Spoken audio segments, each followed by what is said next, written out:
So, what are the requirements for a business license surety bond?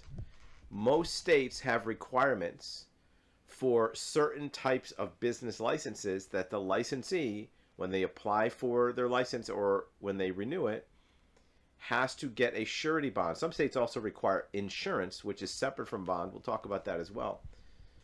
A surety bond is a financial instrument which covers any type of losses or damage or financial responsibility if the licensee fails to properly execute the requirements of their license.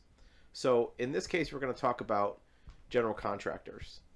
Most states require that a general contractor, a builder, obtain a surety bond to back up their license.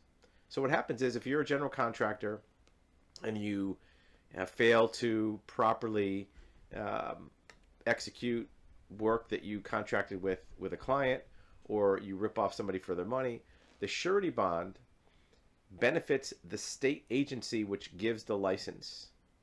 So if there's a consumer or a business that complains against you that lost money or you defrauded them, the surety bond can pay them back. So the state doesn't have to pay them because the state is giving you a license, which is giving you a privilege of doing business under the state's permission. And if they do that and then a consumer is harmed, they want to make sure the consumer has a way to become whole again. Other types of businesses that require bonds are things like car dealerships, accountants, attorneys, anybody who is dealing with the public and is put in a position of trust or taking money. And many states are looking to increase their bonds. Here's one in the state of Oregon where they're increasing the bond from $20,000 to $25,000.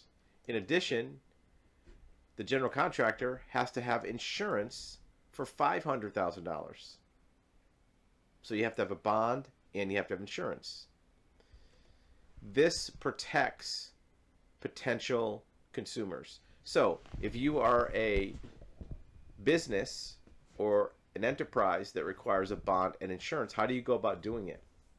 Well, first, start out with your bonding agency to start the underwriting process. They're going to check you out to make sure you're financially stable, you don't have any prior bond claims. If you do, you probably can still get a bond, but it might be a higher premium. You also want to make sure that you provide very good identification of all the parties involved, and then you purchase the surety bond. Make sure that you as the obligee are listed properly, the right name of your corporation or your enterprise, and that the protected party is listed exactly how that licensing division wants their name to be issued on that bond. Most surety bonds are issued for a couple years, which means you may have to renew it in a couple years. They're relatively inexpensive. You know, a bond like this for $25,000 probably costs you a couple $100 in most states, depending upon the coverage. But if you don't have it, you won't get your license. Now, what if you are in a business that doesn't need a surety bond? Should you get one? Well, here's the thing.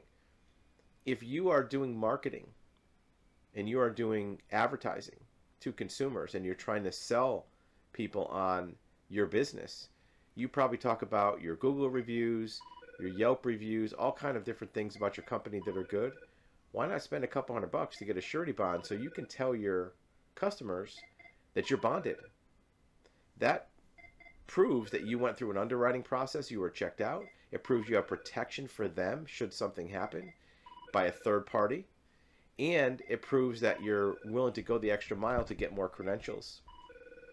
So if you are in a business that doesn't require a bond, it might be worth spending a couple $100. I'm sure you spend more than $200 on other marketing things that may not get you as much benefit as being able to tell your customers you're licensed, bonded, and insured, or bonded and insured. In addition, if you, let's say, are in a state where, let's say in this case, $25,000 is the bond, why not get one that's $50,000 or $40,000? You can tell your customers you're bonded for double the requirement. When it comes time to bidding on contracts, when your client looks and sees that you have double the amount of bonding coverage or double the amount of insurance coverage, that might be what puts them over the edge even if your bid comes in a little higher or it's about the same, that might be the thing that makes a difference, and it's a couple $100 expense. So don't always look for the minimum. You'll have more coverage, and everything in this world is about sales. You want to sell to your clients. Giving them more reasons to deal with you and to engage with you is always a good thing. And a surety bond, whether it's required or a higher amount, is one way to give your customers a peace of mind that they might want to do business with you.